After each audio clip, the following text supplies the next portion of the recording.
បន្ទាប់ពីជំរុះហើយគឺវាលោតត្រួយមកបែបនេះមិនត្រឹមតែថ្លោសស្អទេត្រួយនេះជាប្រភេទត្រួយផ្កាទៀត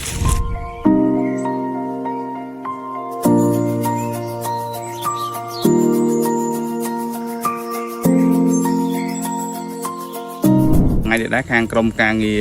ដំរីខៀវយើងបានមកដល់ខាងទឹកដីខាងស្រុកវ៉ារិនខាងឃុំស្រែណូយយើងមកនេះគឺមកតាមដាន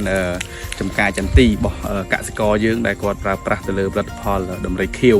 អញ្ចឹងខាងក្រោយខ្នងខ្ញុំនេះជាចន្ទីរបស់បងប្អូនយើងដែលគាត់ប្រើប្រាស់ឈុតជំរុះបន្ទាប់ពីជំរុះហើយគឺវាលោតត្រួយមកបែបនេះជាទម្រង់មួយដែល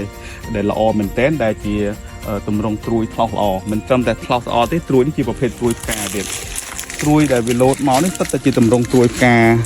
ទាំងអស់នៅក្នុងដើមនីមួយៗនៃចំការចន្ទីរបស់គាត់អញ្ចឹងនៅលក្ខខណ្ឌដែលវាលោតត្រួយមកបែបនេះគឺយើងណែនាំរូបមន្តឲ្យគាត់បាញ់បន្ទាប់នោះគឺរូបមន្តបាញ់ផ្សំអាហារឬយើងហៅថាបាញ់បិទត្រួយតែម្ដងដើម្បីឲ្យត្រួយនេះវាលូតលាស់បានល្អពេញលេញហើយវាមកក្នុងទម្រង់ផ្កាតែម្ដងអញ្ចឹង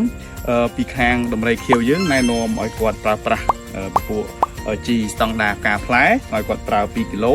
យើងឲ្យគាត់ប្រើបញ្ចូលគ្នាជាមួយនឹងផ្កាក្តឹបល្អ1363បូកទេហើយយើងបន្ថែមជាមួយនឹងពពួកទឹកជីប្រូតេអ៊ីនសម្បូរទៅដោយពពួកអាមីណូនិងកាល់ស្យូមដើម្បីពង្រឹងទៅលើគុណភាពត្រួយនេះផងដែរអញ្ចឹង3មុខហ្នឹងគឺយើងប្រើលាយបញ្ចូលគ្នាជាមួយនឹងទឹក1000លីត្រដើម្បីជំរុញត្រួយនេះឲ្យលូតលាស់បានលឿនហើយគឺប្រភេទត្រួយដែលវាពេញវ័យមកគឺផ្កាតែម្ដងបាទអញ្ចឹងសម្រាប់ព័ត៌មានបន្ថែមបងប្អូនដែលត្រូវការប្រឹក្សាជាមួយនឹងការប្រើប្រាស់ជីថ្នាំទៅលើចន្ទីឲ្យត្រូវជាមួយនឹងវគ្គរបស់ចន្ទីអាចតាក់ទងមកខាង Page ជីថ្នាំផ្ដាច់ដំរីខៀវយើងបានសូមអរគុណ